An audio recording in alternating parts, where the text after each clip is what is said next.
Reverence इसका Hindi meaning है गहरा सम्मान या श्रद्धा। English meaning deep respect for someone or something, किसी चीज़ के लिए या फिर किसी पर्सन के लिए गहरा आदर सम्मान रखना।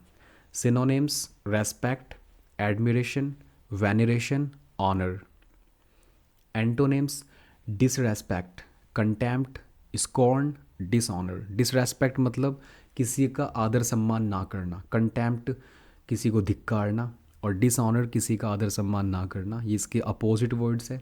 एग्जाम्पल में कैसे यूज़ किया जा सकता है? The teacher was treated with great reverence bye her students. तो जो टीचर है उसको बहुत ही ज़्यादा सम्मान के साथ उसको ट्रीट किया गया। अब जैसे कि आपको पिक्चर से भी क्लियर है कि दो पर्सन आपस में हाथ मिला रहे हैं, तो वो क्या एक दूसरे के प्रति गहरा सम्मान या श्रद्धा का भाव रखते हैं। कैंडिड, कैंडिड एक एडजेक्टिव है। इसका हिंदी मीनिंग है ईमानदार और स्पष्ट। English meaning honest and straight forward in speech और एक्सप्रेशन, किसी बात को कहने में, किसी काम को करने में बहुत ज़्यादा ईमानदार और स्पष्ट होना। Synonyms honest, Frank, open, blunt. तो ऑनेस्ट तो बहुत ही ज़्यादा कॉमन वर्ड है, ये आपने बहुत बार सुना होगा। Frank, open, blunt. एंटोनिम्स की बात करते हैं। डिसऑनेस्ट, रिजर्व्ड, डिसेप्टिव और गार्डेड। डिसेप्टिव होता है छल कपट करना, जो कि छल कपट करने वाला इंसान हो। डिसऑनेस्ट जो कि ईमानदार ना हो। एग्जाम्पल में कैसे यूज़ किया जा सकता है? She gave a candid reply to all the questions in the interview. तो जो भी इंटरव्यू में उससे क्वेश्चंस पूछे गए उसने सबके स्पष्ट जवाब दिए, बहुत ही ईमानदारी से जवाब दिए। जैसा कि आपको पिक्चर में क्लियर है, एक गर्ल है वो बहुत ही ज़्यादा कैंडिड है, बहुत ज़्यादा ईमानदार है, ऑनेस्ट है। Next pragmatic. तो प्रैग्मेटिक एक एडजेक्टिव है और इसका हिंदी मीनिंग है व्यावहारिक और यथार्थवादी, प्रैक्टिकल बोलते हैं इसको। तो इसका सिनोनिम्स भी आपको दिख रहा होगा। पहले इंग्लिश मीनिंग की बात करते हैं। Dealing with things sensibly and realistically based on practical considerations, चीज़ों को व्यावहारिक तरीके से करना, pragmatic. Synonyms practical, realistic, sensible and logical. Practical एक कॉमन वर्ड है, realistic, sensible and logical. Antonyms impractical, idealistic, unrealistic, irrational. Unrealistic जो कि व्यावहारिक ना हो। Example she took a pragmatic approach to solve the financial crisis. तो उसने क्या है व्यावहारिक अप्रोच लिया अपनी फाइनेंशियल क्राइसिस को सॉल्व करने के लिए, अपनी आर्थिक स्थिति को सुधारने के लिए। अब जैसा कि आपको पिक्चर से क्लियर है, एक लड़की है बहुत ही व्यावहारिक दिख रही है, बहुत ही यथार्थवादी है, लॉजिकल। नेक्स्ट वर्ड स्क्रूटनी, ये एक नाउन है। हिंदी मीनिंग बारीकी से जांच या निरीक्षण करना। आपको पिक्चर से क्लियर है एक छोटा सा बच्चा बहुत ज़्यादा बारीकी से निरीक्षण कर रहा है। हिंदी मीनिंग बारीकी से जांच या निरीक्षण करना। इंग्लिश मीनिंग क्रिटिकल ऑब्जर्वेशन और examination. Synonym examination, inspection, review, analysis. Examination आपने सुन रखा है, इंस्पेक्शन भी आपने सुना होगा और रिव्यू भी। एनालिसिस किसी चीज़ की जांच पड़ताल करना। Antonyms neglect, ignorance, oversight, carelessness. Carelessness लापरवाह होना, नेग्लेक्ट किसी चीज़ को नकार देना, इग्नोर करना किसी चीज़ को, ओवरसाइट किसी चीज़ को अनदेखा कर देना। Example the documents were submitted for detailed scrutiny by the officials. Next Placid एक एडजेक्टिव है। हिंदी मीनिंग शांत और स्थिर। आपको पिक्चर से क्लियर है एक लड़की मेडिटेटिव स्टेट में है और वो बहुत ही शांत है, बहुत ही स्थिर है। इंग्लिश मीनिंग काम and peaceful with little movement और एक्टिविटी। सिनोनिम्स काम, Sarin, tranquil, peaceful.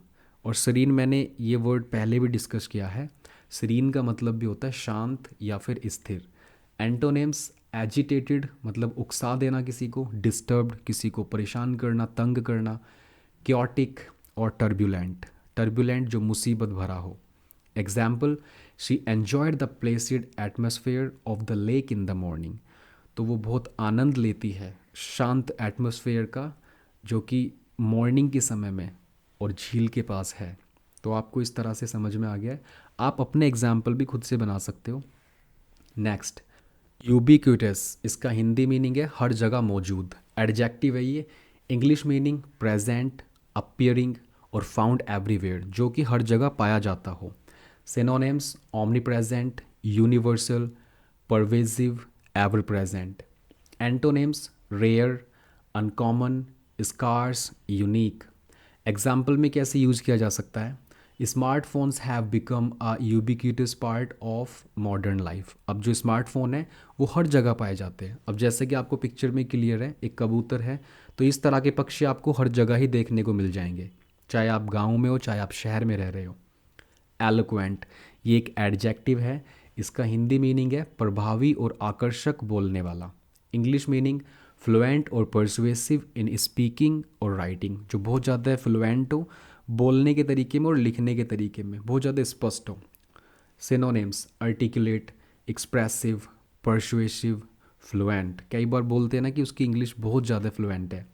Antonyms inarticulate, clumsy, mute, unclear. Articulate को मैं पहले एक बार डिस्कस कर चुका हूँ। एग्जाम्पल में कैसे यूज़ किया जा सकता है? His eloquent speech inspired everyone in the audience. उसकी प्रभावी और आकर्षक बोलने की कला ने सबका मन जीत लिया या फिर इंस्पायर कर दिया, ऑडियंस को प्रेरित कर दिया। ऑस्ट्रेसाइज, तो ऑस्ट्रेसाइज एक वर्ब है, इसका हिंदी मीनिंग है सामाजिक रूप से बहिष्कृत करना। English meaning to exclude someone from a society और ग्रुप, किसी इंसान को समाज से बाहर निकाल देना। Synonyms exclude, shun, reject, boycott. Antonyms है इंक्लूड, वेलकम, एक्सेप्ट, एम्ब्रेस। अब जैसे कि आपको ये मार्क दिख रहा है, ये बैन को बताता है कि हमने जब किसी चीज़ को बैन कर दिया हो, तो आपको इस तरह का ये साइन कई बार देखने को मिलता होगा हॉस्पिटल्स में, या कि no parking allowed, no smoking allowed, petrol pump, हर जगह आपको ये देखने को मिल जाएगा। Example, the group decided to ostracise him for his unethical behaviour. तो ग्रुप ने डिसाइड किया उसको ऑस्ट्रेसाइज, उसको बाहर निकालने के लिए, उसके अनएथिकल बिहेवियर के लिए। नेक्स्ट वोरेसियस, एडजेक्टिव है एक, इसका हिंदी मीनिंग है भूख या लालसा से भरपूर। English meaning having a very eager approach to something, especially consuming large amounts of food और नॉलेज। अब जैसे कि आपको पिक्चर से क्लियर है कि एक डॉगी है, और वो डॉग क्या है, वो बहुत ज़्यादा खाने के लिए इच्छुक है, ईगर है वो बहुत ज़्यादा।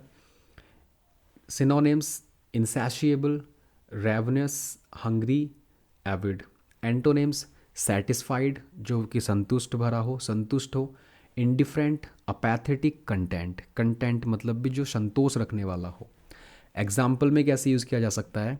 ही is a voracious reader who finishes a book in just one day, मतलब उसको पढ़ने की इतनी भूख है कि वो एक किताब को एक दिन में ख़त्म कर देता है। Voracious reader, voracious learner.